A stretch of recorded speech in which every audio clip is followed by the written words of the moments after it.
அனைவருக்கும் வணக்கம்.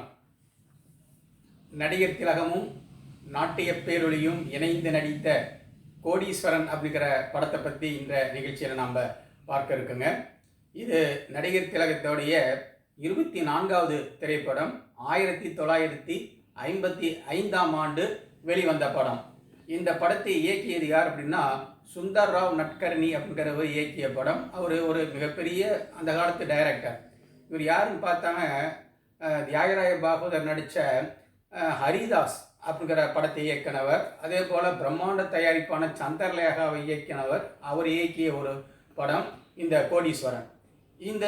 அந்த அவர் என்னதாங்க புராண படங்கள் தான் அதிகமாக இயக்குவார். இவர் ஒரு முழுநீள நகைச்சுவை படம்.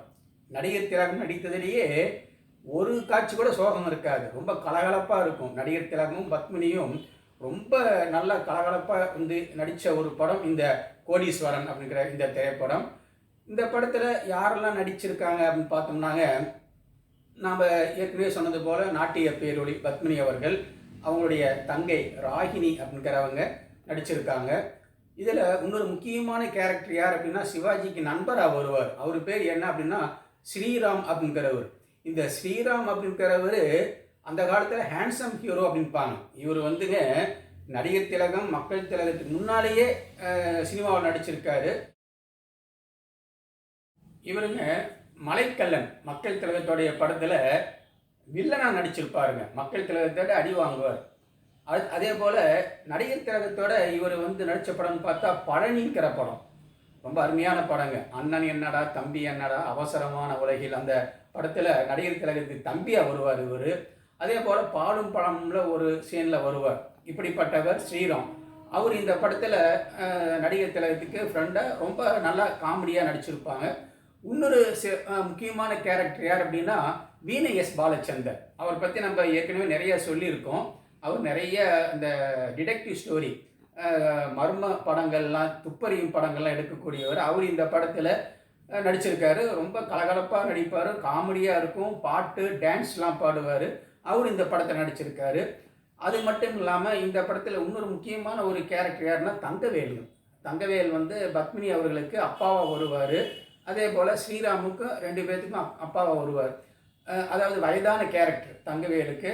ரொம்ப காமெடி இயல்பாக பண்ணுவார். ரொம்ப சூப்பராக இருக்கும் தங்கவேலுடைய காமெடி இந்த படத்துலிங்க. இன்னொரு முக்கியமான கேரக்டர் யாருனாங்க நம்ம சச்சு அம்மா. அவங்க இந்த படத்தில் நடிக்கிறாங்க. ஒரு சிறுமியாக நடிப்பாங்க. என்ன அப்படின்னா நடிகர் திலகத்துக்கு தங்கச்சியாக நடிப்பாங்க. கூட ஒரு சிறுமி ஒருத்தங்க நடிச்சிருப்பாங்க. இதுதான் இந்த படத்தில் இவங்க தான் முக்கியமான கதாபாத்திரங்கள். இப்போ இந்த படத்தோடைய கதையை சுருக்கமாக பார்த்துட்டு பிற சிறப்பு அம்சங்களை பார்ப்போம். டொனால்ட் தங்கவேல் அப்படின்பாங்க. அவர் பெரிய பணக்கார். அவருடைய பொண்ணு நாட்டிய பேரொளி பத்மினி. அவங்களுடைய அண்ணன் ஸ்ரீராம். இப்போ இந்த ஸ்ரீராம் இவருக்கு நடிகர் திலகம் ஒரு ஃப்ரெண்டாக இருப்பாங்க. நடிகர் திலகத்துக்கு ஒரு சித்தப்பா இருப்பாங்க. அந்த சித்தப்பாவுடைய மகள் அப்படி யாருன்னு பார்த்தாங்க, அவங்க தான் ராகினி. ராகினிக்கு ஒரு தங்கச்சி ஒரு சிறுமி இருப்பாங்க. நடிகர் திலகத்துக்கு ஒரு தங்கச்சி சிறுமி, அவங்க தான் சச்சு அம்மா. இப்போ ராகினி அவங்களுக்கு நிறைய வரன் வரும். ஆனால் வரதட்சணையினால் கல்யாணம் தட்டி போயிட்டே இருக்கும். அதாவது கல்யாணம் நடக்கிறதுல சில சிக்கல் இருக்கும். தள்ளி போயிட்டே இருக்கும். இந்த கட்டத்தில் என்ன ஆகுதுனாங்க, ஸ்ரீராம் அதாவது தங்கையோடைய மகன் பத்மினியோடைய அண்ணன் ராகினியை காதலிப்பாங்க. ராகினியும் பத்மினி அம்மாவும் ஃப்ரெண்ட்ஸாக இருப்பாங்க இந்த படத்தில். இப்போ நடிகர் திலகம் என்ன செய்வார்னா, தன்னுடைய சித்தப்பா பொண்ணு தானே ராகினிக்கும் ஸ்ரீராம் தன்னுடைய நண்பனுக்கும் திருமணம் பண்ணி வைக்கணும் அப்படிங்கிறதுக்கு முயற்சி பண்ணுவார். இந்த கட்டத்தில் பத்மினி அவங்களுக்கு நடிகர் திலகத்து மேலே ஒரு காதல் வந்துடும். இப்படி இருக்கும் பொழுது இவங்க திருமணத்தை எப்படி நடத்துறது அப்படின்னா ஒரு வரதட்சணை நிறைய கேட்பார் தங்கவேல். இப்போ அவங்க ஒரு ஐடியா பண்ணுவாங்க. யார் பத்மினி அவங்களும் நடிகர் திலகமும் ஒரு ஐடியா பண்ணுவாங்க. அது என்ன ஐடியானா, நடிகர் திலகம் ஒரு பெரிய கோடீஸ்வரன் மாரியும் அவருக்கு ஒரு மாமா இருந்த மாரியும் அவர் இறந்து அவங்க சொத்தெல்லாம் அவருக்கு வந்த மாரியும் ஒரு ஐடியா பண்ணி எவ்வளோ வரதட்சணை ஆகுது அப்படின்னா 27,000 பாரு தங்கப்பில்லை.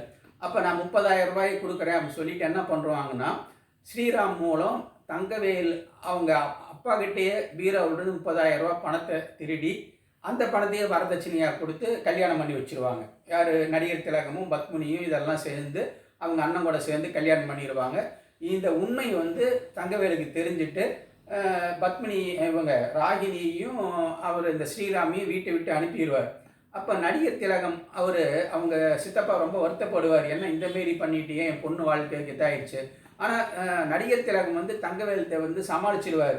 நான் வந்து 30,000 ரூபா கொடுக்கலாம்னு தான் நினச்சேன், ஆனால் அதுக்குள்ளே இவர் நான் ஏற்பாடு பண்ணிட்டேன்னு சொன்னார், அதனால் நான் விட்டுட்டேன் அப்படின்னு இவர் நல்ல ஒரு மாரி ஆயிடுவார்.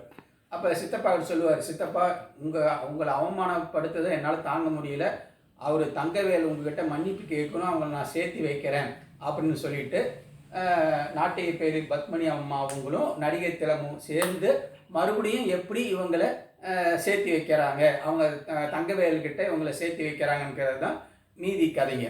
இதில் பார்த்தோம்னாங்க இவருடைய கேரக்டர் சூப்பராக இருக்கும்.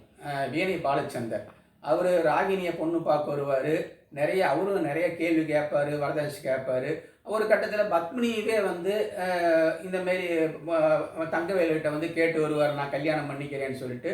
ரொம்ப காமெடியாக இருக்கும் அவங்களுடைய கேரக்டருங்க. இப்போ அடுத்தது நாம் இந்த படத்தில் சில ஹைலைட்ஸ் என்ன அப்படிங்கிறத பார்ப்போம் வாருங்கள்.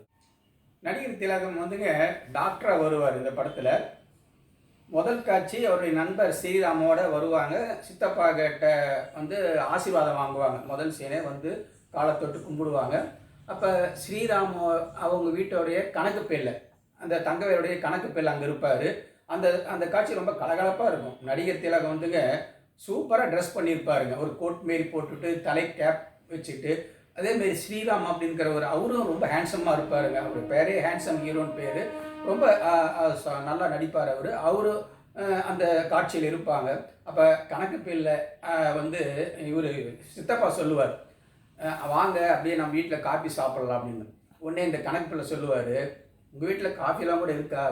உடனே நடிகர் திலகத்துக்கு கோவம் வந்துடும், ஏய் கணக்காக பேசுனீங்க அப்படின்பார். ரொம்ப காமெடி, இந்தமாரி நிறைய காமெடி காட்சிகள் இருக்கும் படத்துலேங்க. நடிகர் திலகமும் பத்மினி அம்மாவும் முதல்ல சந்திக்கிற சீன் எப்படி அப்படின்னாங்க, நடிகர் திலகம் அவங்க சித்தப்பா வீட்டுக்கு வருவார். அப்போ பத்மினி அம்மா அவங்க வந்து ராகினி கிட்ட பேசிகிட்டு இருப்பாங்க. அப்போ தான் வந்து ராகினிக்கு எஸ் பாலச்சந்தர் வந்து அந்த பொண்ணை பார்த்துட்டு போவாங்க. அப்போ தான் இவர் உள்ளே வருவார் நடிகர் திலகம். அப்போ உள்ளே வந்த உடனே அவங்க சித்தப்பா அறிமுகப்படுத்துவார், இவங்க பத்மினி யாருன்னு சொல்லிட்டு. அப்போ வந்து பத்மினி வணக்கம் அப்படின்னு சொல்லுவாங்க. சொல்லி முடிச்சுட்டு அந்த அந்த பார்வையே முதல் பார்வையே அப்படியே ஒரு காதல் அப்படியே ததும்புறமே இருக்கும். நடிகர் திலகம் என்ன செய்வார்னா, ஒரு புத்தகம் அவர் எழுதின ஒரு நாவல் இருக்கும், அதை கொடுத்து உங்கள் அண்ணங்கிட்ட கொடுன்னு சொல்லிட்டு தன்னுடைய தங்கச்சிகிட்ட கொடுப்பார். அப்போ பத்மினி அம்மா என்ன பண்ணுவாங்கன்னா, இல்லை நானே எங்கள் அண்ணங்கிட்ட கொடுக்குறேன், அந்த புக்கை கொடுங்கன்னு சொல்லி வாங்கிக்கிட்டு அப்படி வெளியே போவாங்க. போயிட்டு அந்த கதவுக்கிட்ட போன உடனே அப்படியே சிவாஜி அப்படியே திரும்பி அப்படியே ஒரு அழகாக ஒரு சிரிப்பாங்க. அதை முகத்தை அப்படியே க்ளோஸ்அப்பில் காட்டுவாங்க. அந்த காட்சியிலேங்க நடிகர் திலகம் வந்து அழகாக ஒரு ட்ரெஸ் போட்டிருப்பாருங்க, கேப் போட்டுட்டு கையில் ஒரு ஸ்டிக் வச்சுக்கிட்டு இருப்பார். பத்மினி அம்மா அப்படி தலையை திருப்பி அழகாக சிரித்த உடனே இவங்க என்ன பண்ணுவார்னா, இந்த கையில் இருக்கிற ஸ்டிக்கை இப்படி தூக்கி இந்த கையில் போட்டுட்டு அப்படி ஸ்டைலாக திரும்பி ஒரு நடப்பார் பாருங்க. அந்த காலத்தில் நான் நினைக்கிறேன் அந்த காட்சிக்கெலாம் நல்ல கைத்தட்டு கிடச்சிருக்குன்னு நினைக்கிறேன். அந்த காட்சி ரொம்ப அருமையாக இருக்கும்.